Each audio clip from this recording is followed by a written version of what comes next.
Sacre bleu. The Spiderwick Chronicles, and my name is Jacob. Okay, I'm going to be analysing the Spiderwick Chronicles. There's the front little page there. No, the cover. The cover.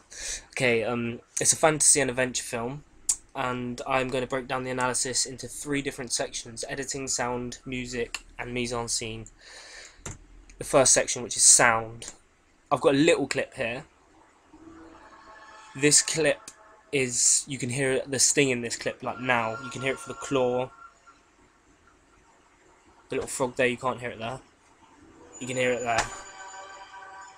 The sting's quite important to these shots because they intensify what is going on in the shots. And in this case, it's like laborious items inside this labyrinth of different stuff that this man owns. I think its name is Spiderwick. I don't know, I haven't watched the whole film. But, yeah. The sting, nice little sting there, it's high pitch in this sense. It makes like the shots seem a bit more magical to the spectator because it's quite a young audience. They had to like intensify the shots of the frog and the claw and the butterfly. Otherwise, like, it wouldn't be magical, would it? But yeah, that's the sting. I'm also going to talk about something else about sound, but I haven't got the clip for it. I'm just going to babble on. The fast pace of the score, which you hear throughout if you watch the whole title sequence, which I should have probably showed you at the start, but I haven't. It intensifies the urgency of making the book. So when Spiderwick was making the book, they wanted to use a good, high-pitched, fast-paced score to intensify, the book, because it is key to the narrative. Sorry, that came out a bit weird there, but you kind of understood what I'm saying. They want to intensify the making of the book because the book is the narrative. Like, the book is the god, the epicenter. But yeah, okay, let's go on now to. Well, I've got more on sound. I'm going to carry on sound. I'm going to babble on a bit more. The diegetic sound of a roar, which you can hear it towards the end of the opening sequence, is it leaves a clue, because in opening sequences they're usually clues. The roar leaves a clue to the spectator that there's a sense of danger about the book. It is vital. Like, you always need the sense of danger, and you need otherwise the narrative wouldn't have it wouldn't be like, oh my god, it would just be, oh, this is a book. But yeah, the score, there's a layering of different percussion instruments which exaggerate the shots on the screen, again building and exaggerating magic. Yeah, magic is a predominant theme throughout this. But yeah, let's go bang on.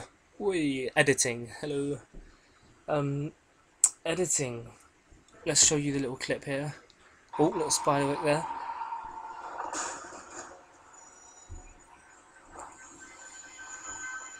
Oh, that's nice.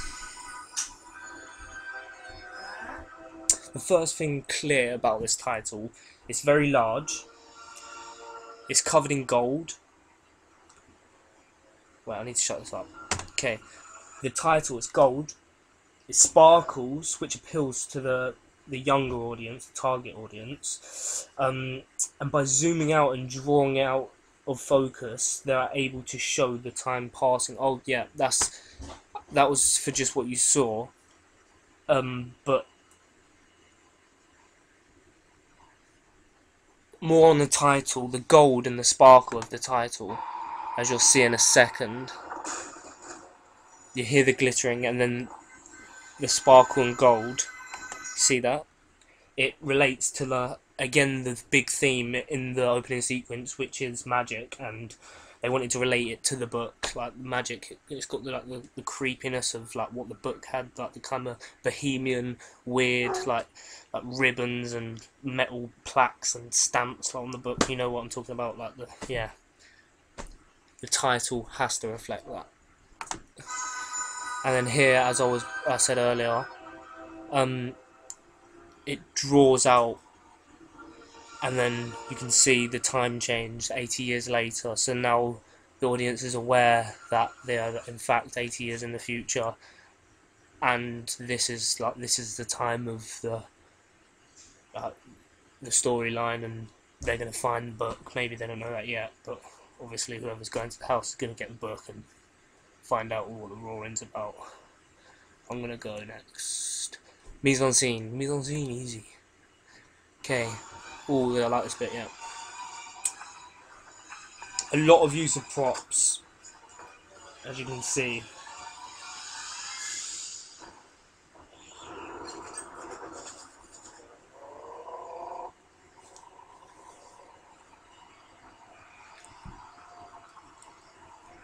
The book is a clear indication to what the audience is going to be dealing with. It's a clue to what the audience is going to be dealing with. Like everything you see in the book, the open sequence is literally just giving out all these clues to what is going to be happening in the Spiderwick Chronicles. Like even like that right there, like bam, little feather. I don't know what that feather might be. Maybe some feather of some dark evil presence within somewhere around the house, maybe. Okay. Low-key lighting. Low-key lighting adds to the sense of mystery. You'll see throughout the piece the low-key lighting.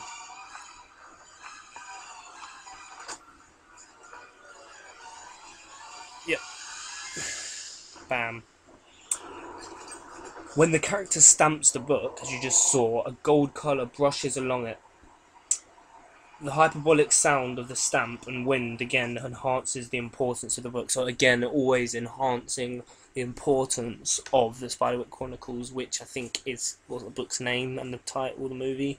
But yeah, this opening sequence is literally giving clues and facts to the audience, to the young audience, about what are they going to be dealing with in the Spiderwick Chronicles. Apparently, a lot of scary crap. Thanks.